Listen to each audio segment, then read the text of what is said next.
Hello to everyone out in podcast land again, and welcome to Money Talks with The Health Whisperer.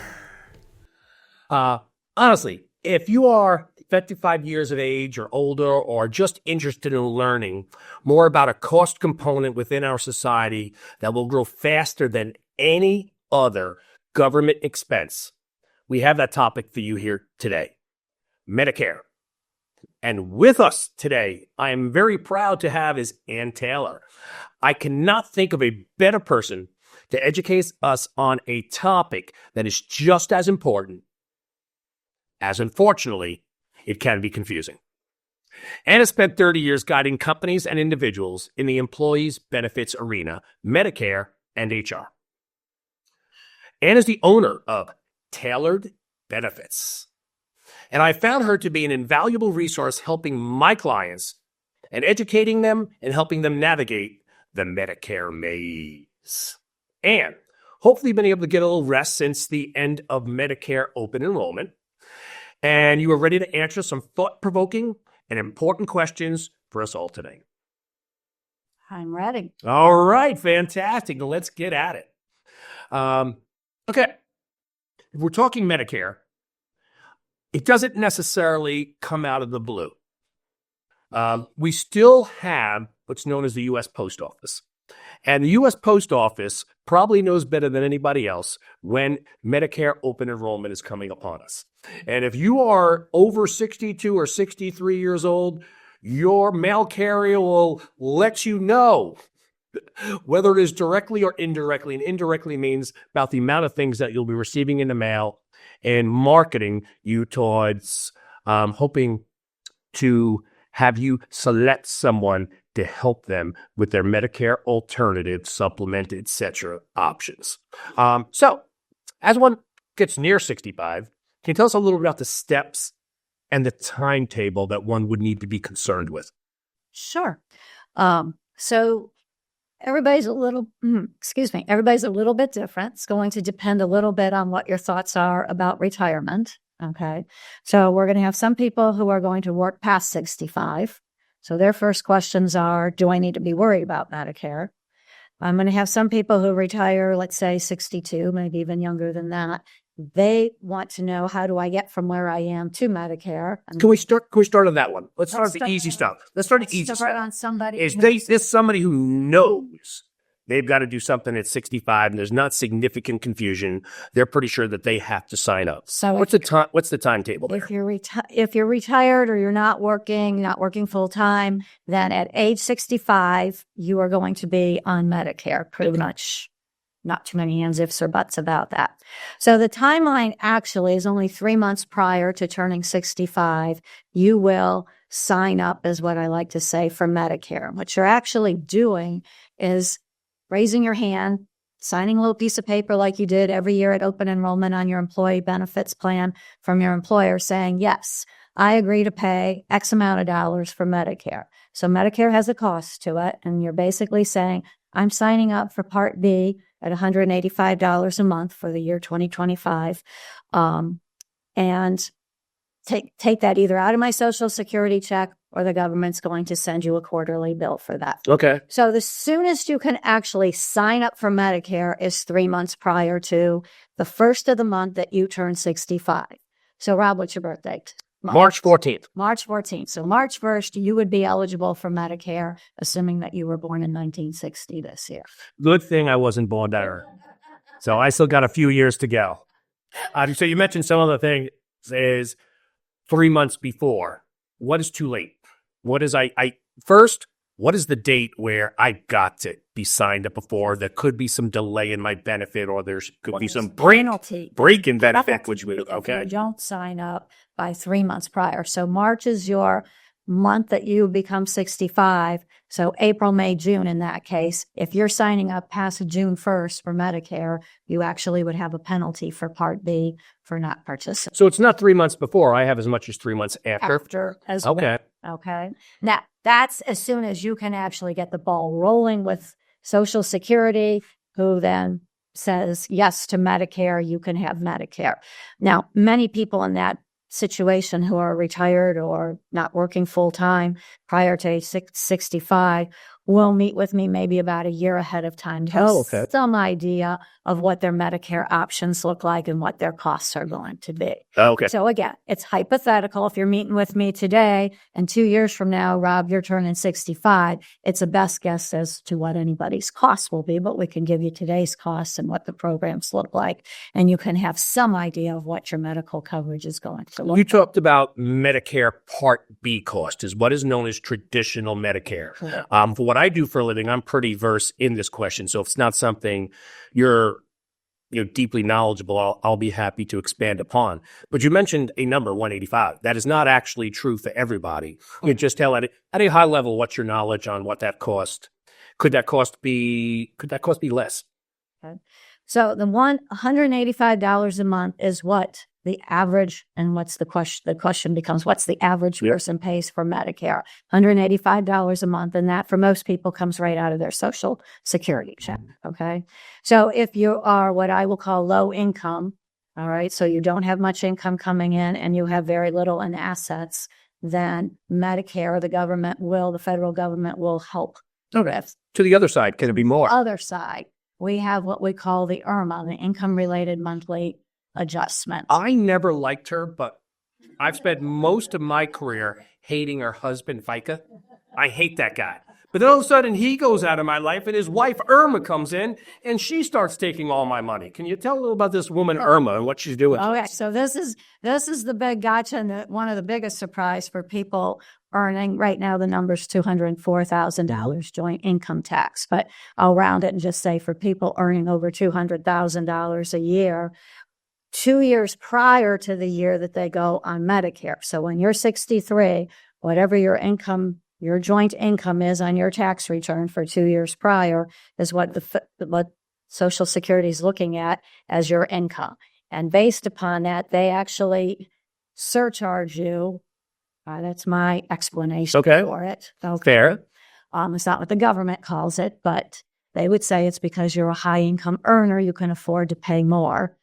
Best I can tell, it's a tax, but let's call it a surcharge. Okay, so there is surcharge, and there are 4 different bands. So some people pay anywhere from $185 a month for Medicare up to $605 a month for Medicare. It's a lot more than 185. Yes. So based upon your income, you're looking at that. And again, sometimes even when I talk to people, I just talked to a couple the other day who are 60, and they said, what should we be looking out for? And I said, you ought to be sitting with your financial planner and making certain that you're looking at this IRMA, because in this case, they were very close to it. He estimated income at $200,000 a year.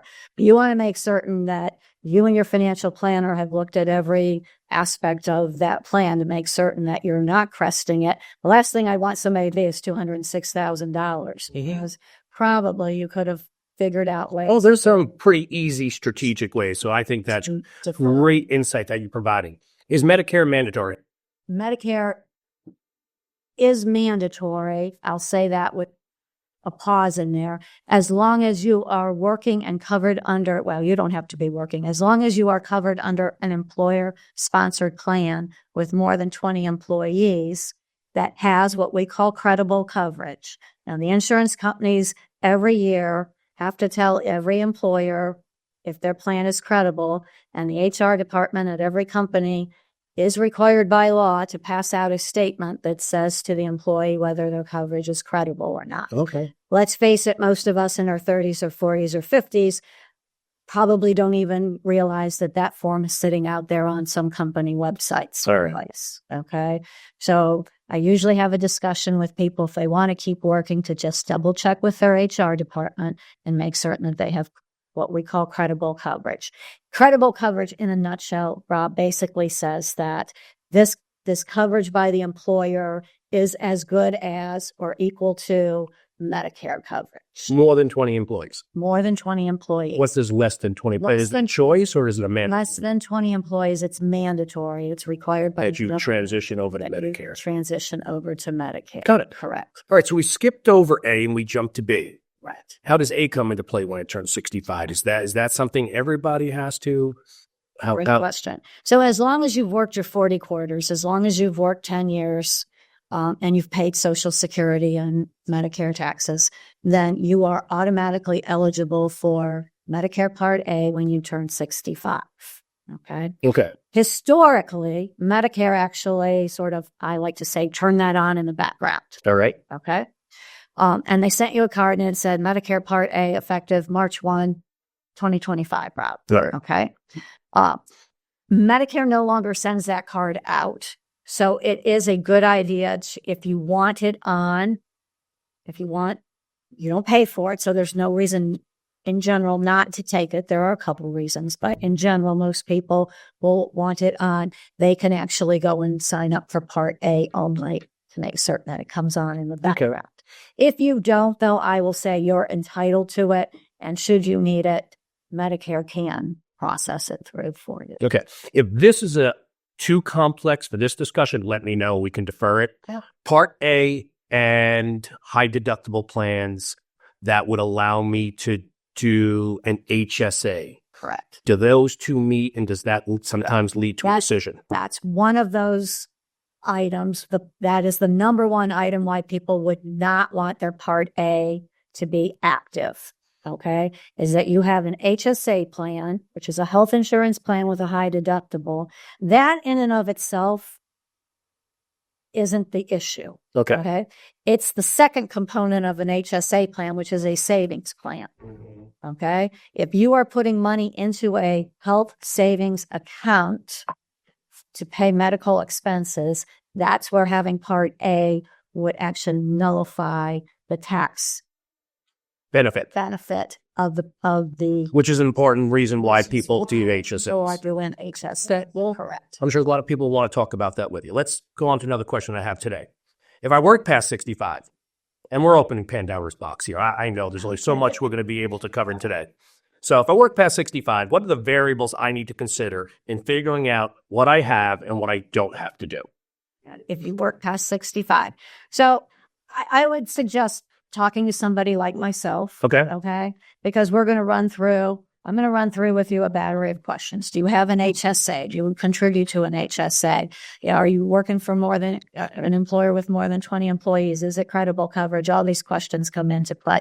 What are your deductions? What does it look like? Everybody's case is a little bit different. Okay. Mm-hmm. So what are you paying for these premiums? And then educate you on here's what Medicare would cost. Here are the pros of going on Medicare. Here's the cons of going on Medicare. And then you making a good, solid, factual-based decision rather than this is the plan. It seems to work for me. And Medicare, I don't know anything about, so I'm not going to go down that path. You kind of want to look at your options and know where we're. Yeah, I think we all believe the same thing as we pay taxes. And I think we're all willing to pay taxes for those who need our help. Disabled and Medicare. Everybody knows, I think, about what's known as SSDI. We have a Social Security podcast that's out there. You always can watch that one, which we'll talk to the topic maybe a little bit deeper. But what all people do not know is that having SSI also can help from an healthcare standpoint. But having SSDI can help from a healthcare standpoint. So if you're on SSDI for more than 2 years, then you're eligible for Medicare. Mm-hmm. So Medicare will then become the primary insurance for you. So that's original Medicare A and B. To that, you need to add a drug coverage to it. So if you're on Social Security disability and you're now eligible for Medicare, you do need to take at least one more step, and that's to add drug coverage. And then people under 65, so this would be anybody on SSDI, are also eligible for a Part C, which is an Advantage plan. Okay. And help, I'd like to say, wrap that Medicare and give them a little more cushion around that original Medicare program. All right. Beautiful transition right into where I have the next question. And that is, when you meet with somebody, ultimately, there's going to have to be a decision made once it's time for me to go on Medicare. And I not only need Medicare, but I need to cover things that are not covered by Medicare.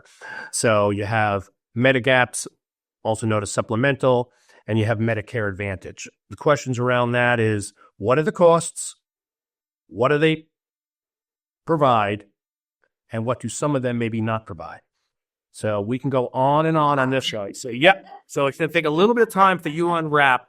So let's have a discussion, you and I, between Medigap versus Advantage, the cost differential, the coverage differential, and where prescription and vision comes in. So in a big nutshell, let's start with Medigap, which I often call the Cadillac plan. Mm-hmm. Why is it called the Cadillac plan? So a Medigap plan is going to basically cover almost all of your Medicare covered expenses. So the operative word here is Medicare covered, because Medicare is still the driving engine behind this. Okay.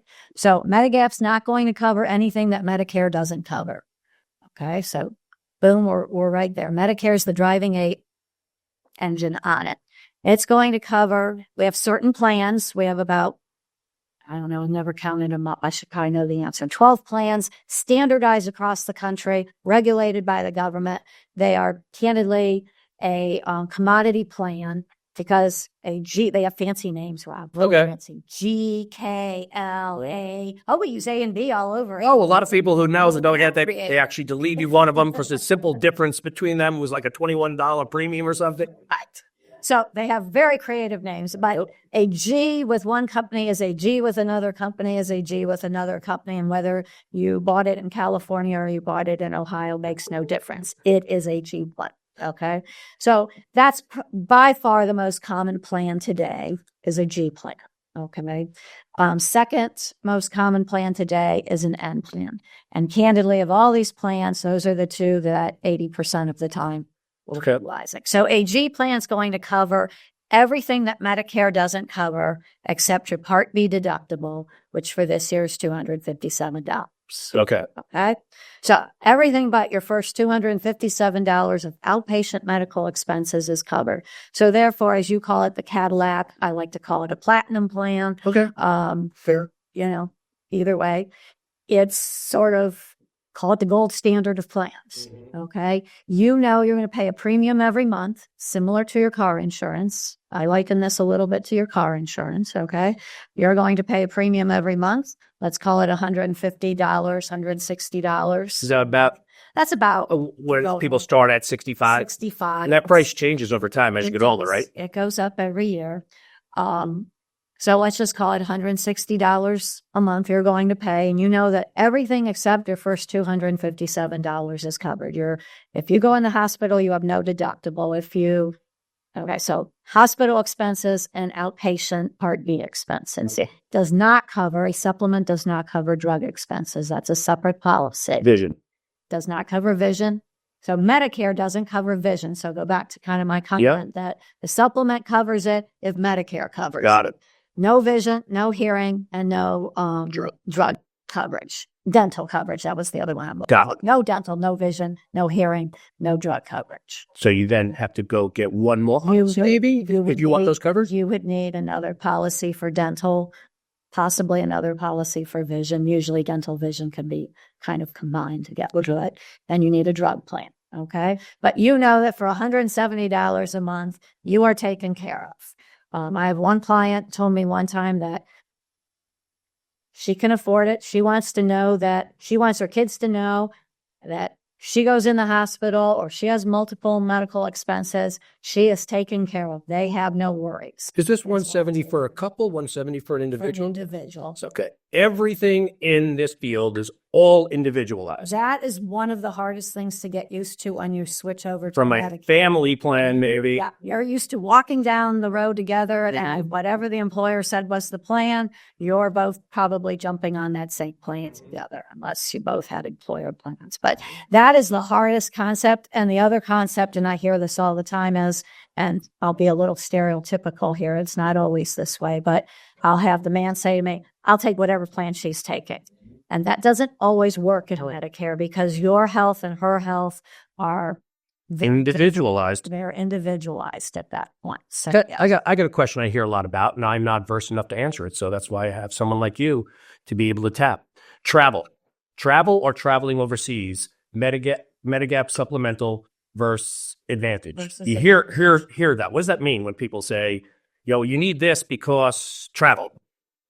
So a Medigap policy will cover travel, usually up to about $250,000 if you're hospitalized overseas. Both policies will cover an emergency. Okay, you're always covered under an emergency. But understand that both policies, candidly, are going to pay on the spot. If you're in the hospital in Germany for 6 weeks, okay, that German hospital may require payment before you leave the country. Well, Okay. Now, then they will give you your bills. You need to translate them into English and then send them on to Medicare or onto your Advantage company in an emergency situation, usually an Advantage plan up to about $25,000.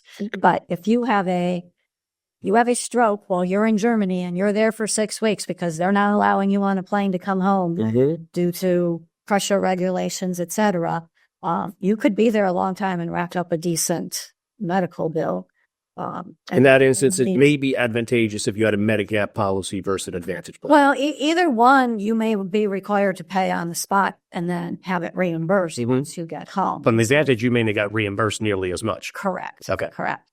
And so, therefore, there are policies, and they're relatively inexpensive. So if you really want peace of mind, it's to buy a travel policy while you're, especially if you're overseas. They will pay on the spot. Well, They will take care of it over there for you. They will even help coordinate care over there for you. That's what an international travel policy. and who do you engage to get that? Same thing, the same person who sends you your Gap or Advantage? In most cases. Okay, that's probably a discussion you're having with people then. Right. All right, then I'm going to ask you a question that I deal with often, and that is almost everybody that I work with on a daily basis has resources and has significant resources. And sometimes people with these resources are telling me that they're on an Advantage plan. I'm not setting you up for this. I'm honestly, truly asking, is there going to be an instance where somebody's worth 10, 20, $30 million and they're better off with an Advantage plan over a Medigap? So it's my answer is it depends on you. I believe there's no right or wrong answer to this. You can get into big discussions on this, okay? A Medigap policy, let's go back to our earlier discussion. It's going to be any doctor anywhere, any hospital anywhere in the United States who takes Medicare. That's the two beauties of this gap policy as far as I see it is. Any doctor, any place, okay? So no networks that you're worried about. And you're paying up front your costs. It doesn't matter. You need 40 treatments, go have 40 treatments done as long as it's covered by Medicare, okay? An Advantage plan is a managed care plan. The whole idea is that you are basically saying to this insurance company, manage my care a little bit for me. From managing my care, I'm going to get some extras for you, but you're going to have a network that you need to work within, okay? That's your big one. And then, but for that, they're going to give you some extras in the way of dental and vision and hearing benefits, okay? It's more of a pay-as-you-go plan. So most Advantage plans are going to have a maximum out of pocket. Okay. Let's call it $5,000, okay? Somewhere a little bit less, somewhere a little bit more. But let's just call the average $5,000. So somebody can afford to spend $5,000, okay? They have the resources. Should the worst case happen, they have the resources for it. They may decide that an Advantage plan makes sense for them. Okay. I have other people who have resources who are like, I don't want anybody telling me what to do. I'm in charge of my destiny. I want to control the shots as much as possible. So I'm going to take a Medigap plan. If I pay a little bit extra for that control and that factor of I'm going to go where I want to go. I want to pick up the phone to MD Anderson, or I want to have the phone to the Mayo Clinic, pick up the phone and go. Okay. So again, different people will have different feelings on this. All right. Okay. So instead of making things more seamless and easy to understand, let's just make it even more confusing. How many Advantage plans are there out there? Hamilton County has 118. Montgomery County has 98 that I'm sifting through all the time. Can you tell us the specifics of each one of those 98 today? No, I'm just kidding. No, you can ask me that question, and my answer is no. I need a cheat sheet. I can't memorize 118 in Hamilton County and Montgomery County, and then let's talk Covington, let's talk Kenton County has a whole different set of advantage plans. To the masses, which they'd be very interested in, are there cost differentials between these different 98 plans? Are there some that are significantly more expensive, and are any of them free? The majority, well, I shouldn't say the majority, but I will say somewhat. The majority, the appeal of the Advantage plan. So the beauty of the Advantage plan is it's a zero premium plan. That's what most people are going for. Okay. They're not paying anything additional for it. Instead of paying $160 a month for a supplement, they are pocketing $160 a month, and they're paying as they go. So if they land in the hospital, yes, copays differ on every single item on these plans. So hospital copay can range anywhere from $295 a night on the low side to easily $550 a night on the high side. Now, usually those are capped at maybe nights 1 through 5 or nights 1 through 6, nights 1 through 7. So yes, every Advantage plan has slight nuances to it, but in general, they look fairly similar. Okay. And you're really looking on an Advantage plan to match up your doctors and your medications. Those are the two criteria that drive which Advantage plan you're going to. Okay, makes sense. So I could have an Advantage plan that works for Rob because you have virtually no medications, or maybe you've got cholesterol or high blood pressure medication, and maybe lots of plans work. But if I've got somebody's on Eliquis, which is candidly just as common almost as some of these blood pressure meds, but from 100 plans, now we're down to maybe 5 plans that work for them very well in terms of cost. All right. If I'm old and sick now, the reason I'm saying this is because my parents have gotten older. My mother's no longer with us. My father's dealt with a number of times. He's in assisted living. Does Medicare cover any of those types of extended stays? In general, the answer is no. And it's not in general. It's a flat out no. Medicare does not cover long-term care. And that's one of the biggest myths out there, is that Medicare covers long-term care. Medicare covers what I will call rehab care after you've been 3 nights in a hospital or longer. So kind of what I call a step-down facility. But Medicare will cover, if you were in the hospital for 2 months, Medicare would cover. Medicare will. So there's not a limit on that. Correct. So let's talk to the rehab now. Almost everybody, since I've experienced it with mom and dad, goes into the hospital as they get older, then gets sent off to rehab. I know Medicare comes in and has limitations there. What are the limitations as it pertains to that rehab facility? So as long as the person is making continued medical progress, and the operative word here is medical progress. Okay. Physical therapy, speech therapy, occupational therapy, as long as they continue to improve, and that's basically what they're in the rehab center for, is additional therapy. As long as they continue to improve, Medicare will continue to cover the expense of the rehab facility. It will cover it for the first 20 days at no charge, and then after 20 days, it has a copay, usually about half. It will cover the rehab facility. Okay. Now, where it gets fairly dicey is when Medicare makes a determination that it no longer is covering, that they are no longer improving. Okay. And the biggest eye-opening event that happens, and you've probably seen it, as you said, with your mom or dad or one of their friends, is that doesn't mean they can live on their own at home anymore. That just means they are no longer progressing in terms of physical rehab, something like that. So you'll get a call that says, we're discharging mom tomorrow. And you're like, what? To where? To where? And they're like, your problem, not our problem, is basically what they're going to say to you. Okay. Under a managed care, under an Advantage plan, you will see that skilled rehab is something that they do manage, probably a little tighter than Medicare does. Okay. Again, at the end of the day, they're both getting to the same answer. It's just that the managed care setting, because they're actively managing it, is probably on top of it a couple days sooner. Okay. All right. Your world. So your clients, the people that you were working with for many years, what is auto enrollment? How often should people be reevaluating the plan that they're on when open enrollment takes place? We'll talk a little about open enrollment and your responsibility as it pertains to making sure that your clients remain on the best plan for them. Okay. So we jumped around a little bit here, Rob, between MedSup and Advantage plans. All right. Okay. So with a MedSup, you would have a drug card added to that. Okay. My analogy for MedSup is it's sort of like a marriage. You're going into it with a long-term commitment. Not all marriages last forever, so you can change your MedSup, but the only way you can change is to answer medical questions, and the insurance company like the medical answers they receive, okay? Meaning you're not real sick, you don't need surgery, you don't have cancer or have had cancer in the last several months, okay? To that, you're adding a drug card, all right? That drug card I call a one-year fling, okay? All right. Do not get totally attached to your drug card. It is only really going to work for a year. Hopefully it's going to continue to work for you longer than that. But every year at open enrollment, which is October 15th through December the 7th, I ask my clients any changes in your medications, because your medications may change since the last time you enrolled in that drug card.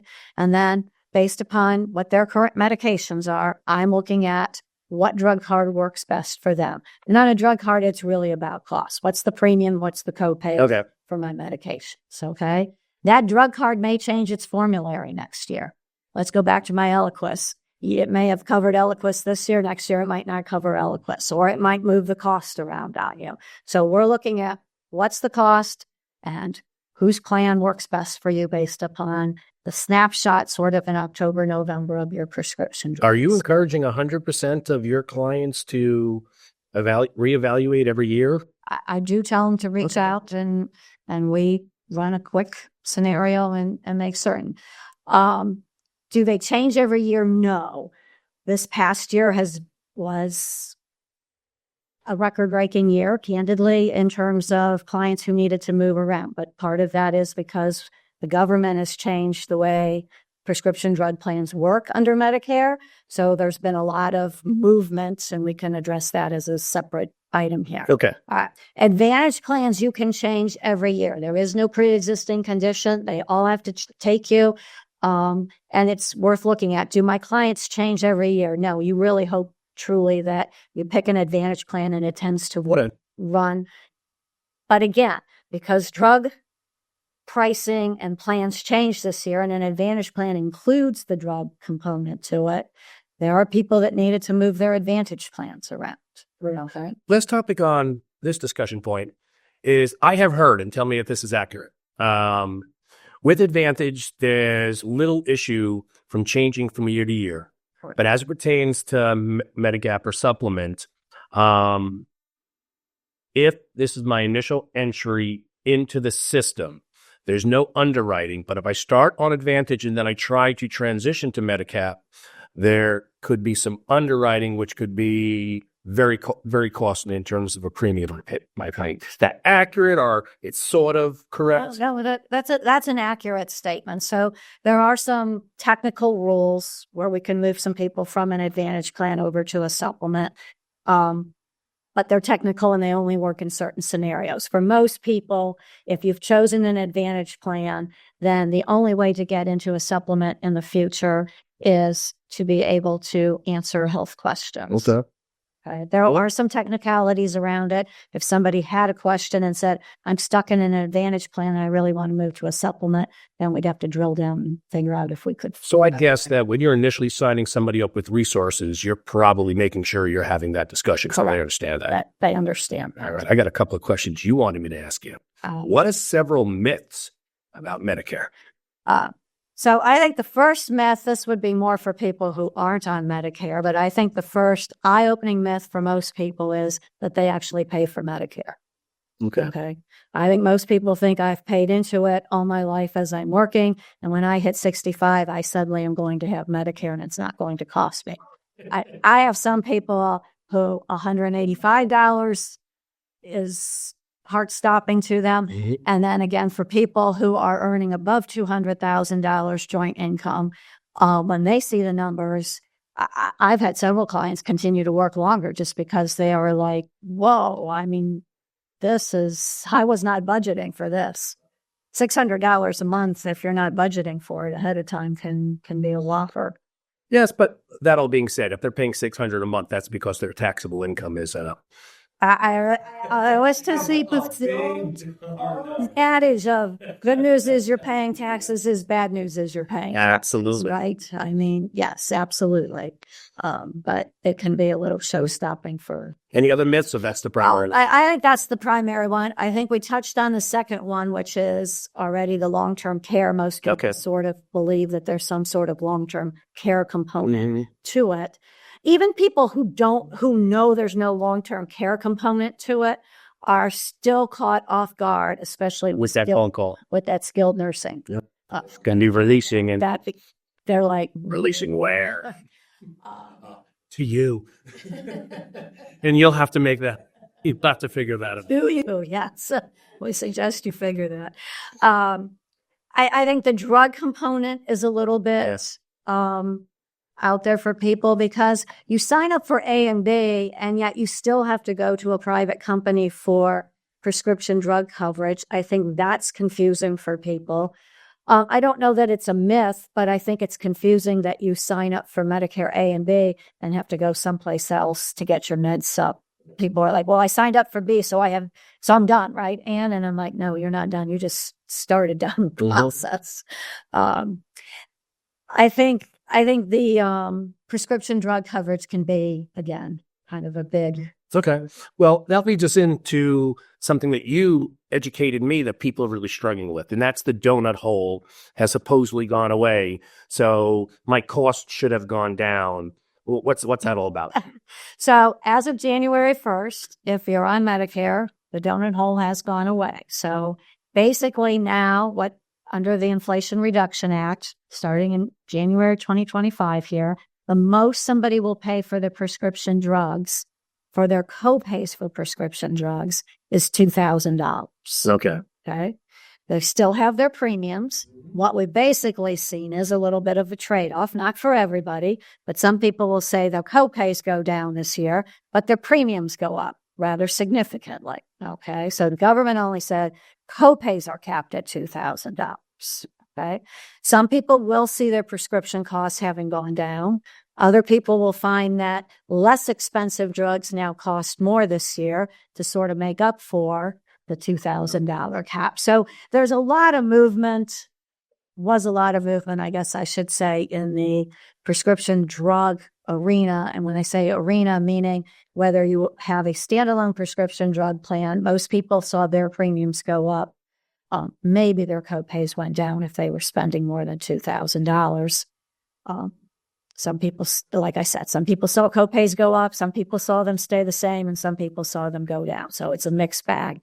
Advantage plans have, pun on words here, a little bit of an advantage with their prescription drug plan. Because yes, while they're capping their prescription costs for their members at $2,000, they can do that by taking away a little bit. I like to say they shrunk some of the other benefits. So you saw this year a real reduction in the dental plan benefits, maybe the vision plan benefits. We used to have something in a lot of these advantage plans called a healthy food card. Those are all but gone. There's a few carriers with a few healthy food cards out there, but they're far and few between and much harder to qualify for. So advantage plans shrunk their benefits a little bit so that they could cap their prescription drug plans that way. Good. Very helpful. Next question. I don't think we're going to get very far in this discussion today. I think this is something that really requires an in-depth analysis on an individualized basis, but employer retiree health benefits. Okay. You have some very large employers out there. Mm-hmm. Okay. You have some government employees, that they may or may not have a decision with the retiree health plan or Medicare. So if it is, let me ask a question. If it's a private institution, so it's not the government, and I'm on a retiree health plan, can I keep that as my primary? I mean, is there a black or white answer to this question where I work at take a local company that has a retiree health plan, Procter and Gamble. We're located here in Cincinnati today. We're having this discussion. They have a retiree health plan. Correct. Yeah, so have a lot of clients who've retired way before 65. They go on that plan. They turn 65. Is there a general answer that, okay, everybody who is working for not the government must do X now? Or do they have a choice to make Medicare their primary or keep their retiree as the primary? So I'm going to answer this that in almost all cases, they will have to take Medicare, and Medicare becomes primary. Mm-hmm. The retirement plan becomes really just another word for a supplement that wraps around. Yep. So in those instances, does that person then not need a Medigap or supplement? Correct. But do they still need a drug maybe or something? They may or may not, depending upon the plan, need a drug plan. Got it. May or may not. So I like to say, and I'm going to call this option 1, option 2, option 3, door number 1, door number 2, number 3. There's no real order to what I'm saying this. There's not one that's better than another, in my opinion, but they have a whole nother option. So they're evaluating option 1. Should I take Medicare, a Medigap policy, and a drug card? Should I take door number 2 or option 2, an Advantage plan? And now they have a third pathway or option that maybe John Q. Public doesn't have, and that is, should I take my employer plan? Maybe I should have put employer plan, retirement plan first. But again, no particular order of better or worse in evaluating these options. They just have a whole nother option that they have to evaluate, making their life just a little more complicated as they go through the evaluation process. But The reason I separated out private and public, which we'll call the government, is because I have some clients who work for the government, and that is still their primary. They're over 65, and their employer plan, which was the government, is still their primary plan. So now you're talking the federal government program for the most part. So they have a couple options that they can evaluate, and that could be that their primary plan still is their. So they have a choice. They have a choice. Oh, okay. And it's just one more it's one more option thrown into it that they're evaluating. Okay. And then you get, on top of that, I'll call them governmental programs, more like STRS or OBERS or something along. Ohio, yeah, we're talking specifically. We're sitting in Ohio, so right now we're talking about Ohio plans. Okay. Those plans, again, just another choice, another option that they're evaluating. And All right. we look at. All these people are requiring help from someone like yourself. Right. Because candidly, I can't keep every plan straight. I don't know how anyone would know the ins and outs of all these plans without all the training that goes into it. So the way that you defined Medicare earlier, it's already answered the next question that I wanted to ask, is you said any doctor, anytime. But supplemental policies, does that mean the same since you said it gets covered? So if I have a Medigap or supplement, that I'm not having to worry whether my doctor is covered? Correct. Advantage, is that the case? Advantage has a network. So one of the first questions I'm asking people is who are their doctors and lining them up with an Advantage plan. Now, I can line you up with an Advantage plan that has your doctor in it as we sit and talk today. The downside to the Advantage plan is that there's this great unknown out there that a doctor or a network of hospitals, doctors could pull out of an Advantage plan, not come to a contractual agreement with them. Candidly, we just had this very recently here in Ohio with a large insurance company who one of the big networks, not here locally, but out of Columbus, pulled out. And so people who thought that was in their network as of January 1st found out on January 2nd it wasn't. Well, hopefully they found out before that. And they figured out an appropriate solution accordingly. Correct. But that is the downside. That is the one downside, the big downside in my estimation to an Advantage plan is that you could choose a plan, have your doctors be in it, and 3 months from now, your doctor's no longer in it, and suddenly you're in not a particularly great spot for several months. Well, this has been a lot, but I have one more question, but it's not really a medical question. As of this taping, the estimates around Medicare solvency is that the Board of Medicare Trustees is estimating that the trust fund will be depleted by 2036. What happens to people that depend on this program, and how concerned should we be? I think, Rob, if I really could answer that, I don't think I'd be sitting here with you today. Okay? So I'm going to take this one. All right, you take this one. It's scary. You know, we've recently had an election. Both people that were running for president were both running under the platform that there was going to be no touching Social Security or Medicare. Unfortunately, from the statement that I just made, something needs to be done. Money just doesn't all of a sudden appear, as it has felt that way for so long in society. Is literally, if we continue on the path that we're on, and we woke up on January 1st of 2036, I think there would be, in that given year, if you think of it this way, there's money coming in through withholdings from people's paychecks that goes into the Medicare system. There would be 65, 70 cents on the dollar that could still be covered. Okay?